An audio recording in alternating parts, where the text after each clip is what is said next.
see Vachon squaring off again at Ron Fuller, the Florida heavyweight wrestling champion. Stan Vachon of the famous Vachon wrestling family, presenting a tough test for the Florida champion. Vachon will have the edge in experience. Fuller will have youth on his side. He's tall, rangy, 6'9", 255 pounds. They lock up collar and elbow, each man testing the other for balance and leverage here. Into those ring ropes, the referee calling for the break. Watch Fuller, very cautious. Ron Fuller, since winning the title, seems an even more determined competitor than he has been in the past. Fuller caught with a shoulder smash. Good arm drag takedown by the champion now. Another by the champion. Vachon up, and this time Vachon catches Fuller in the midsection. Fuller doubled up, in trouble. And again, Vachon taking the shortcuts if he can, trying to wear Fuller down. Watch Vachon, he has him up in a souffle, and this would have stopped any average wrestler, no question about this. Vachon, partial lateral body press, but Fuller, tremendous drive and courage, able to move himself out of that pinning combination after taking his souffle. Now Vachon unleashing his attack, and Fuller, the champion, knocked outside the ring. Fuller moving up now very slowly. He's been wearied by this Stan Vachon. He's taken a lot of punishment. And watch again, watch this very carefully, as Fuller, in a tremendous bit of muscular control, able to twist himself over and almost had the challenger down. But this Vachon is double tough, too, no question about it. Vachon getting to his feet groggily now. Fuller still on the canvas. Watch Vachon now as he comes off that bottom rope. Fuller rolled out of the way just in the nick of time. Vachon crashing down on that knee, and he's in trouble. Ron Fuller, the Florida heavyweight champion, goes into that famous Fuller leg lock. The famous Fuller leg lock that he learned from his dad, Buddy Fuller. And Stan Vachon, the challenger, is conceding. Stan Vachon, the challenger, is conceding to the Florida heavyweight champion, Ron Fuller. Fuller very quickly breaking that hold, gets up. He's weary, he's tired, but it's been a tremendous title defense for this 6'9", 255-pounder, a third-generation wrestler. There he is, and still the Florida heavyweight wrestling champion, Ron Fuller.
I'd come back to Knoxville, and I said I beat the team of Dutch Mantell and Dennis Condrey.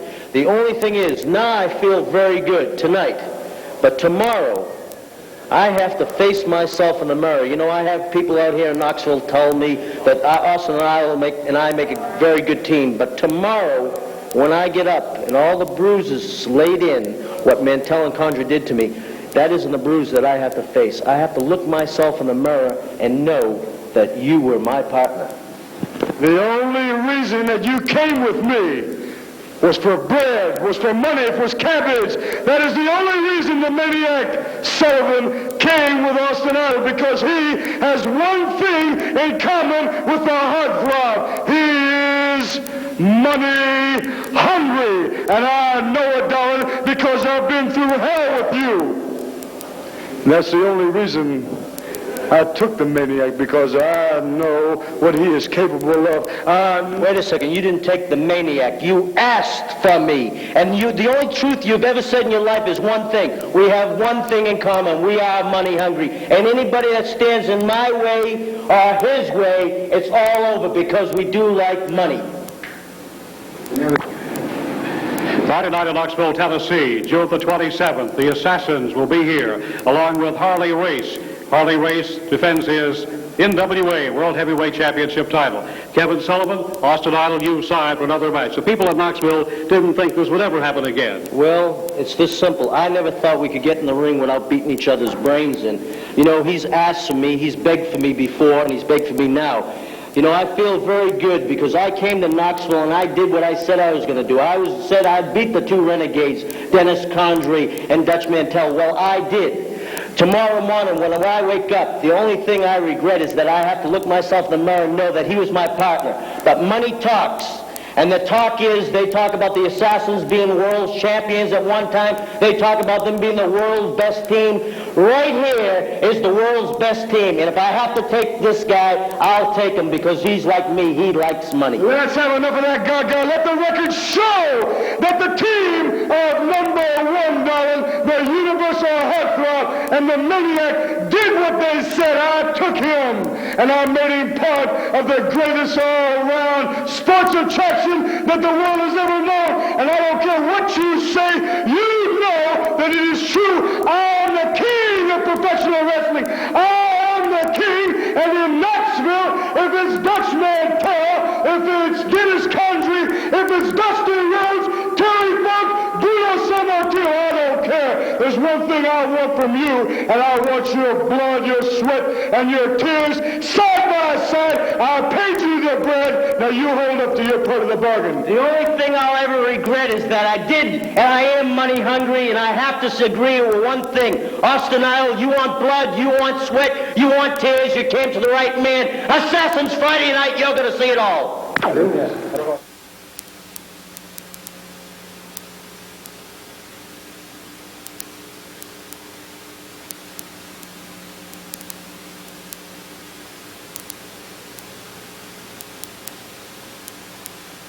We're in the home of Ricky Gibson. As most of you wrestling fans know, Ricky was injured, had a knee injury at the hands of the Assassins during a match between he and his brother and the Assassins managed by Rip Tyler.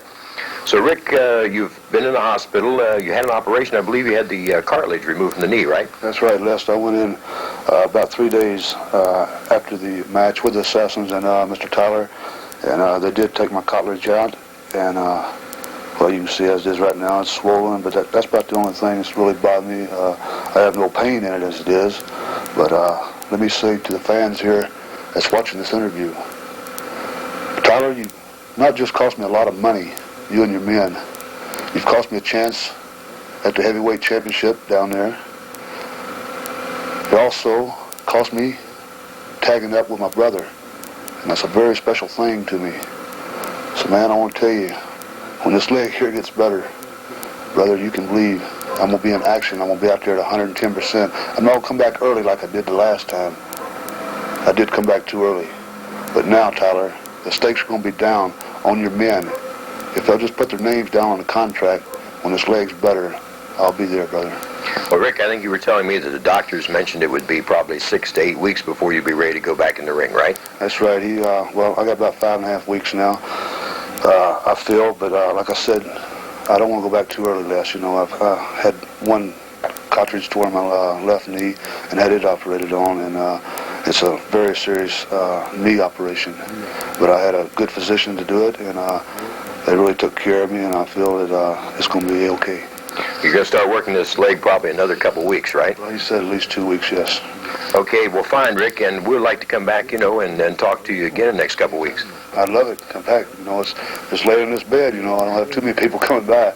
It's a pleasure for you to come by. Thanks a lot, Rick. Ricky Gibson at home convalescing from a knee injury at the hands of the Assassins and Rip Tyler.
Gorgeous, again, you've invaded my privacy, but this time I would like to share my thoughts that are going through my mind, and that, of course, is of the 8th wonder of the world.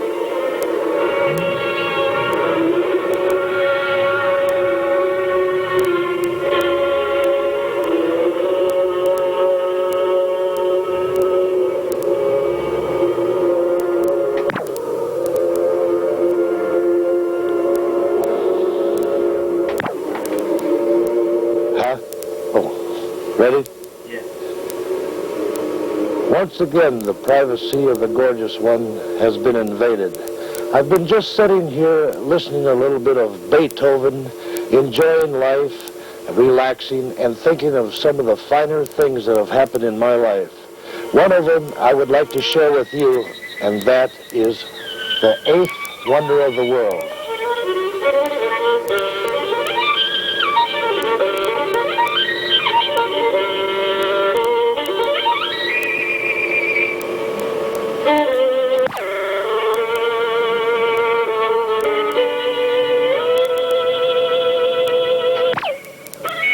Isn't that music just gorgeous? Yes, that's Beethoven. I would like to take this opportunity, being that you've invaded my privacy, to tune you in to some of the finer things that have happened to me in my life.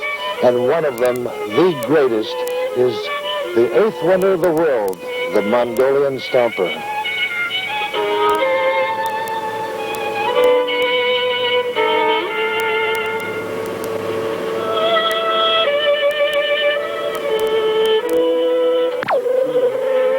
Wouldn't have been too bad if I wouldn't have stumbled one part there, too.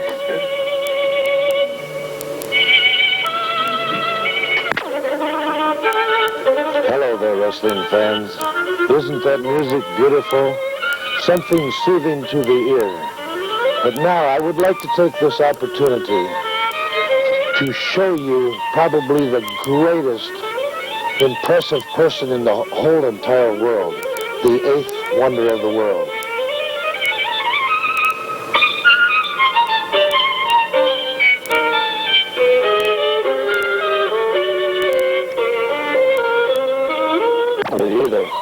There you have it. Wasn't that enjoyable?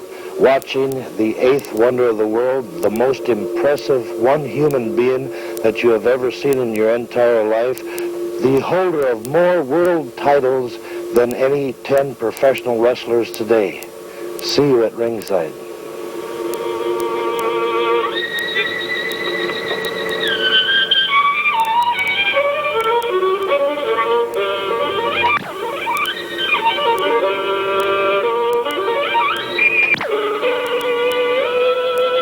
Ladies and gentlemen, probably the most impressive thing that you'll ever see. Oops, right, cat fell.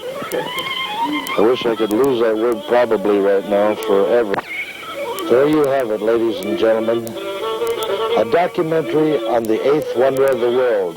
The man that has held more titles in the wrestling profession than any 10 men. We'll see you at ring. Oh, Jesus, him, the 8th wonder of the world, the Mongolian Stomper. So quick and easy to recover from injury. The holder of more world titles than any 10 professional wrestlers today. We'll see you at ringside.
that is, I would be foolish to say it wouldn't be for the money. It is in a way.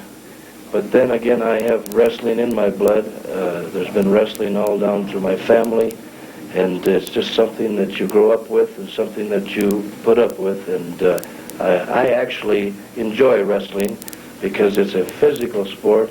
It's the most physical sport there is today, and it is the king of sports. Traveling around can get to be pretty hard, and wrestling almost every night and everything. There is a lot of good money to be made. What does a good wrestler make in a year's time? Well, it varies. It can go as high as $100,000 a year, or if when you very first start out, of course, you're not into big money, but anywhere from $10,000 to $20,000 when you first start. But of course, you have to go through a training period, which you should have another job on the side. What about vacations? Do you get to take many, and what's your favorite spot? Well, my favorite spot is Hawaii, and I plan someday to make Hawaii my home.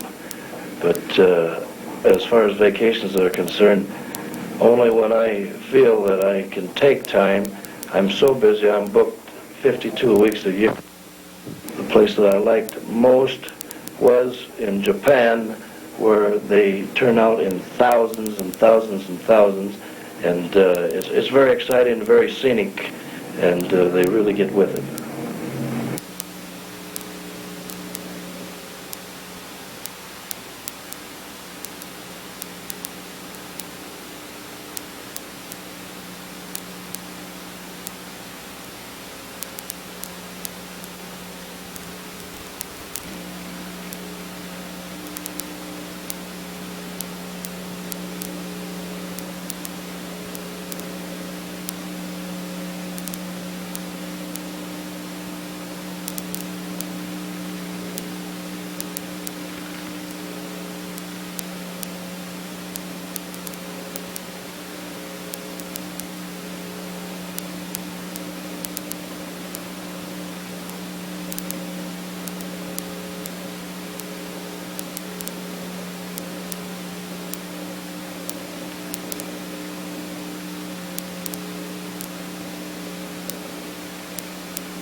Briscoe, the world heavyweight champion, squaring off against the giant Korean Pak Song.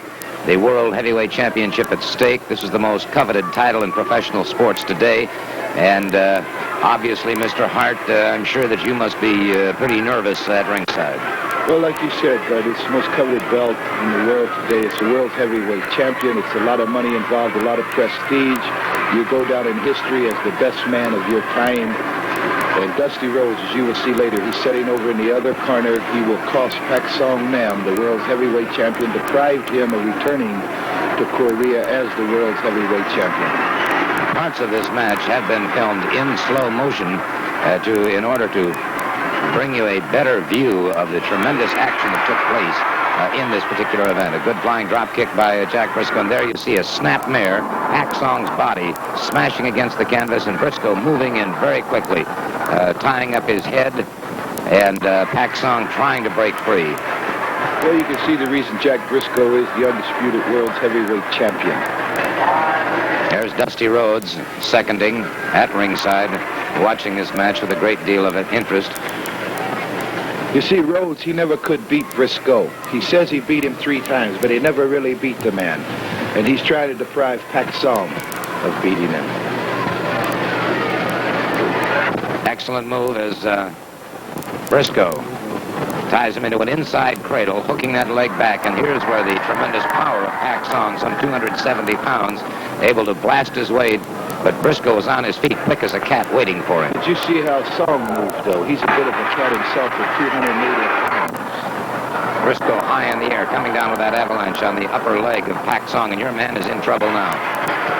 As I've stressed many times before, Garden Soley, Pak Song Nam can take more pressure, more pain than any professional wrestler today, and that's why eventually he will be the world's heavyweight champion. There's Jack Briscoe going for that figure 4, and the referee's attention being diverted by you at this particular point, which allowed Pak Song an opportunity to pull himself free from this figure 4, and that would have spelled the end for your man. So certainly you're... I would just like to make a comment, excuse me. I was waving instructions to Pak Song. I was excited. I came up on the apron because I was excited, no other reason. Things happen that way. Pak Song took advantage of the situation. Why shouldn't he? It's a lot of money involved.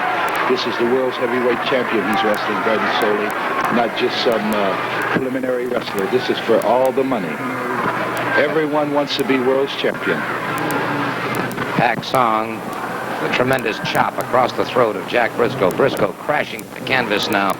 The impact of that chop. Of course, Pak Song has that reputation. He has killed a 1,700-pound bull with a single chop, and there he's chopping down again across Jack Briscoe, the world heavyweight champion. And at this juncture, things look rather bleak for the champion. I would like to say one thing for Jack Briscoe. This proves that Jack Briscoe, as I said before, is truly a great, great world's champion. I've seen many men that never get up from something like that, but Jack Briscoe does have a fighting heart, and that's why we want to beat Jack Briscoe so bad, because I consider him probably one of the greatest champions that ever lived. And if you beat a nothing, you are a nothing, but if you beat a king, you're a king.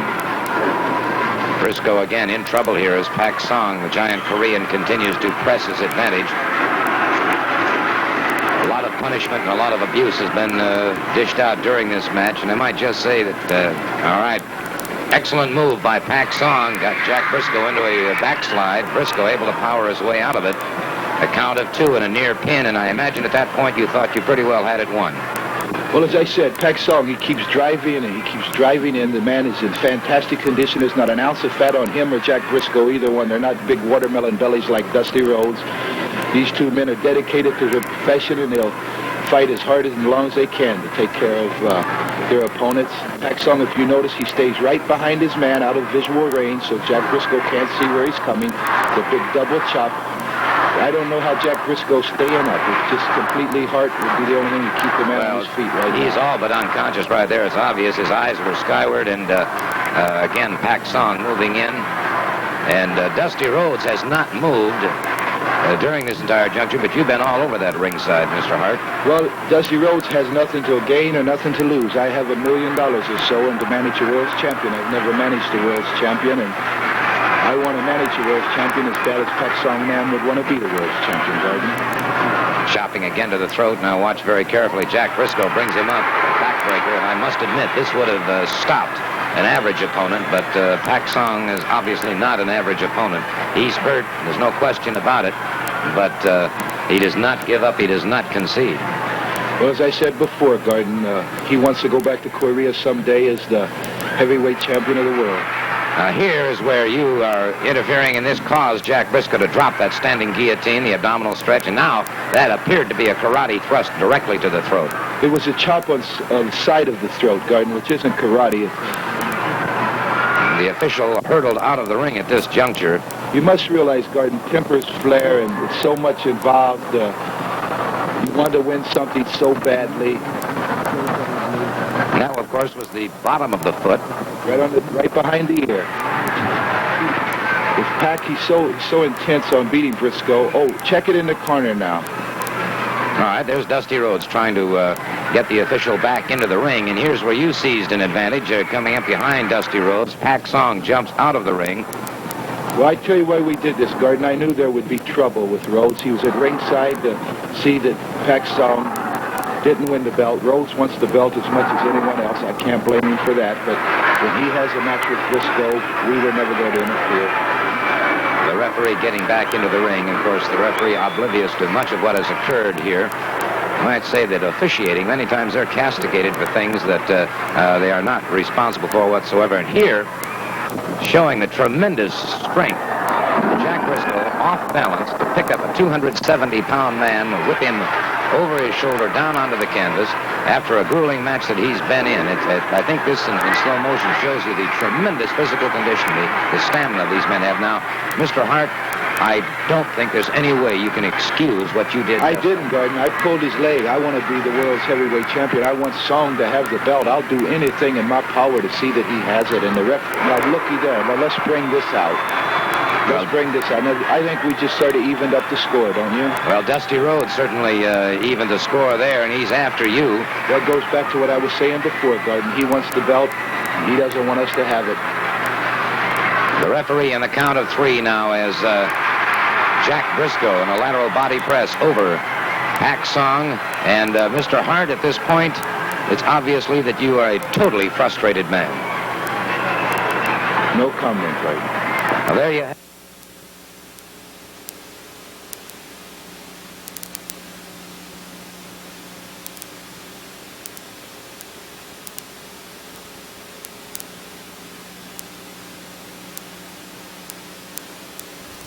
I had just been informed by Andy Jack that he had just been over exclusive management of Buddy Colt. Buddy Colt, Paul Jones for the championship, and we're waiting now for the bell to ring. There's Paul Jones, the Florida heavyweight champion. Colt, a former tag team partner. Many times when ships go awry, the develops is extremely deep, as it is in this case. He's now watching his out in the midsection. Colt, drag an arm with Jones. Picking out with that right hand. Looked like a karate thrust, and Dandy Jack protested about it. Jones obviously was hoping to make very, very short work of the Colt. Andy Jack still complaining. Recognized as one of the cleverest managers in the profession today. Despised by many members. Colt, his side headlock, tried to use the thumb to the throat of Paul Jones very effectively. Jones catches in the midsection, then catches in the throat with a chop. An elbow to the back of the head has Buddy in trouble. Colt on the skidding backwards, getting outside the ring ropes. Jones on his feet, poised and ready. Buddy Colt back in action. Good go behind by Jones. Jones maintaining the ride. Colt trying to sit out, trying to reverse it. He can't. Colt caught in a ride now by Paul Jones. Jones up on his feet. Just Buddy Colt in the back with that elbow. Jones has Colt, the challenger, in trouble. Jones moving in. Colt with a severe laceration on his head now and into the situation. an opportunity to defeat this challenger now. Jones pounds away at Buddy Colt. Colt, dazed, staggered, eyes rolling skyward. Colt driven off his feet again by Paul Jones, a glancing blow to the top of the head. Closing in, pounding away at Buddy Colt. A lot of cease now. Colt trying to get to his feet. Jones moving in again, relentlessly pursuing this challenger. The head again, and Colt head wobbling now. Out again, another across the head of Buddy Colt. Jones to Buddy Colt. Colt gamely hanging on, and this man has great resilience. To the rope. Jones catches Colt back on the canvas. His piece of crimson mask now. Paul Jones and across. 1, 2, Colt. Pulling those inner reserves now. Pounding away at the head of Buddy Colt. Away. Dazed and staggered, all but out on his feet. And again, Jones catches him, a looping right hand to this one drives. And there you see Dandy Jack over the rope.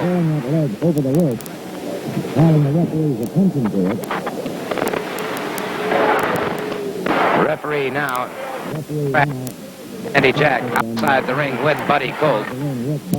Apparently offering him some encouragement, trying to give him some sort of surcease. And now Paul Jones goes outside after Buddy Colt. And now starts to move after Dandy Jack. And Dandy Jack, in his haste to escape from Paul Jones, into the ring.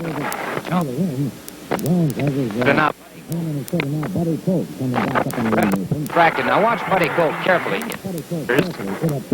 had something in his hand, but difficult. He turned at that moment. Paul Jones has been dropped and he's out. And I've never seen a man drop efficiently as that. Just a bare fist, but Jones almost completely out. Buddy Colt. Bringing him back to his feet. Gets him into the net. And Buddy Colt moves into the he's semi-conscious Paul. The count of this juncture, the fatal count of 3, and Buddy Colt has won the Florida Heavyweight Championship. Buddy Colt now receiving the Florida Heavyweight Championship belt from the referee. Dandy Jack, in his first instance of managing Buddy Colt, has successfully guided him to the Florida Heavyweight Wrestling Championship, much to the dismay of the jam-packed crowd at the Bayfront Center Arena.